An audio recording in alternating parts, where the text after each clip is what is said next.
Joining us right now on Can Media here in Banff is Glyn Jones. You were with EHS Partnerships in Calgary. That's right. Okay. EHS is Environmental Health and Safety. Tell us a little bit about the talk that you gave here to delegates. Perfect. Yeah, EHS Partnerships is a consultant, so we do a lot of work with clients providing sort of specialized support to their environment, health and safety programs. My talk today was really about leadership and the need that for safety people to sort of step up and take the risks and drive the programs forward the way they know they should, but oftentimes they're somewhat insecure about their role and their position and often think that they don't have that kind of role in terms of leadership to drive these programs forward. Is it they don't have the role, or they don't have the backing from management to do it as well, or both? And it may be that they're not sure. They may actually have the backing, but they don't know it, or they may not feel that they're going to have the backing, and so they're reluctant to do so. So safety leadership is a little bit about a person being willing to put themselves out there and say, we know what the right thing to do is, and we see that this is not the right thing, and we've got to push for the change. But it takes that ability to take risk and make the decision that they're going to do it.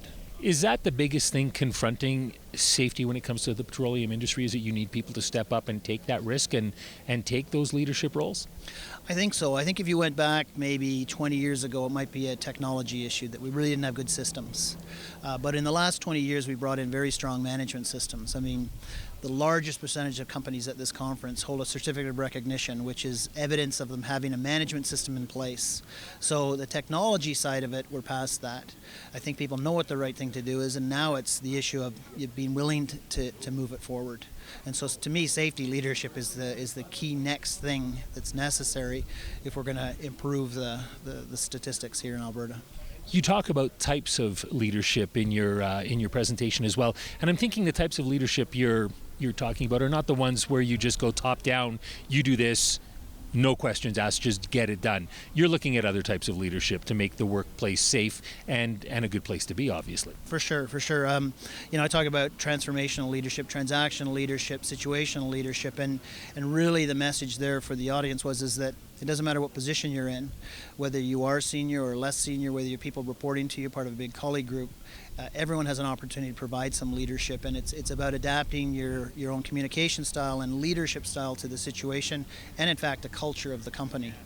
You also said that as far as being a leader is concerned, doesn't necessarily mean that you were at the top of the food chain in the organization. Yeah, very much. We get confused about hierarchical leadership and the opportunity for absolute leadership. I think we've been taught that the hierarchy defines our opportunity to provide leadership. If we're not at the top, that we should in fact sit quietly down and wait to get our instructions, and the world's moved past that after the Second World War really too.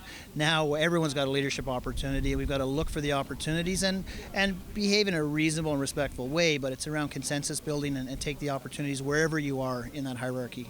So how do you measure leadership then? Because, I mean, you can see it on a hockey team. Be difficult to find it on the Calgary Flames, perhaps. Maybe the Oilers as well these days. But, you can find it on a hockey team or a sports team. How do you find it in an office? Because it's, from your talk, it's not necessarily the person with the title.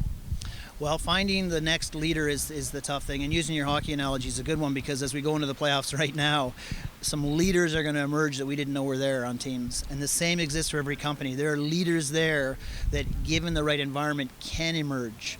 And so one of the things that we at least try to do is talk about having open processes for leadership development and future leaders program, where people know that the leadership opportunity, when they step forward, they're going to be congratulated even if it's not successful. So future leaders programs are formal recognition that we need to open our thinking, and so that those leaders that we don't know where they are, that they're buried in our organization, are willing to step up, take a bit of a chance, and be rewarded even softly for being willing to participate. So it sounds like the employee needs to be willing to take the risk to take a step forward and make a comment, whereas management perhaps has to be ready to take a step back and let other people emerge. In fact, both of those have to happen. I mean, I think for many companies, the first thing is the management need to sort of formally acknowledge that the opportunity exists and that they ask for it. And then I think following that, the employees will step up and start to offer their advice and provide that leadership. But if there's not an open and accepting environment, they prefer to sit back, collect their paycheck, and be very quiet about things. Thank you very much for your time. Thank you. Appreciate it. We've been chatting with Glyn Jones here on Can Media.